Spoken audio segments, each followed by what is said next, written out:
is a bully? A bully, bully, noun. A blustering, quarrelsome, overbearing person who habitually badgers and intimidates smaller or weaker people. Bully, verb, to act in a loudly arrogant and overbearing way. Adjective, bully, fine, excellent, very good. Okay, you know what? Dictionary, you are just confusing the situation.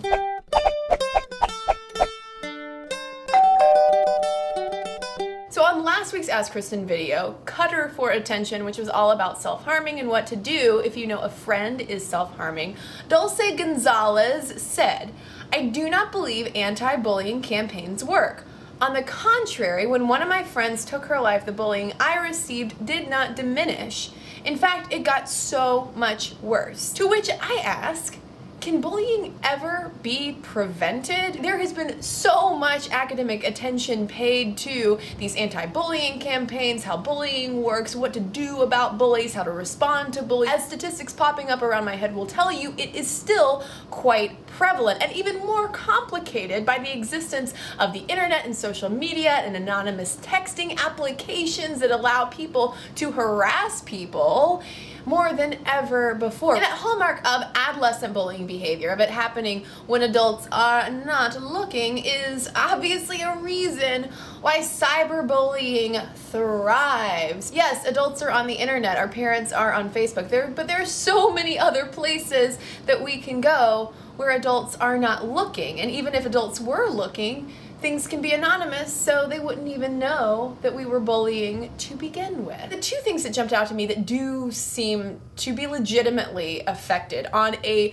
peer level basis are empathy and impulse control. Teaching them how to put themselves in the other person's shoes, or even more broadly, teaching them how these instances of everyday bullying behavior are reflective of historic examples of social injustice and marginalization. That kind of empathy work has been shown to be effective, and it usually is also effective when kids collectively stand up to bullying. And I have a feeling that some kids are rolling their eyes right now because they've probably been told this by a million teachers, but there was an astounding statistic that I ran across which found that if a kid is being bullied, if their peers in that moment confront the bully, tell that bully to stop, instantaneously the behavior evaporates. The scary thing is that I do not have a ready answer for is, well, what do you do when you flip those numbers, where it's a group of people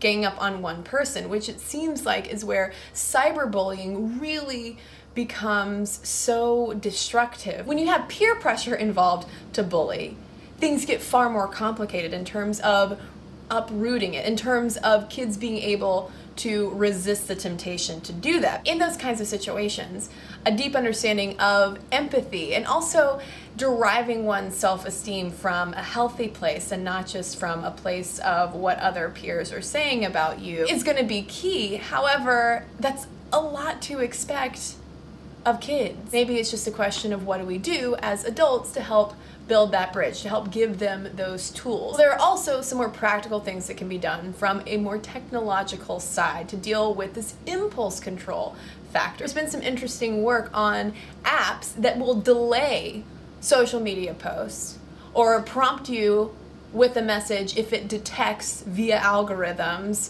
certain harassing language and say, hey, we're gonna wait 30 seconds before you post this because you really want to post this. Speaking of cyberbullying, there was some interesting research that came out of a team at MIT that analyzed all of these YouTube comments and social media posts that had been previously flagged by either moderators or users for bullying behavior. They highlighted these 6 categories of bullying speech online: appearance, intelligence, race, ethnicity, sexuality, social acceptance, and rejection. Those are the boxes that bullies will usually drop one of us into because it's easy. The more you read about it, the more it blows your mind that it is so persistent. It's so easy to be mean. And maybe that's it.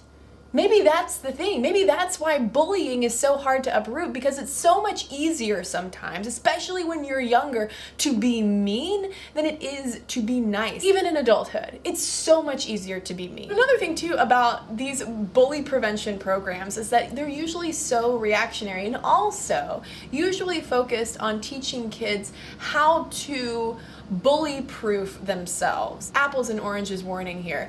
Really reminiscent of a lot of sexual assault prevention curriculum that is focused on how do you prevent your own victimization, which makes the situation seem so much more helpless because, well, how am I supposed to preemptively prevent someone else who I have no control over for doing something to me that I have not in any way brought upon myself? Maybe one way to prevent bullying is rethink how we prevent bullying. And I just want to say though, one more thing.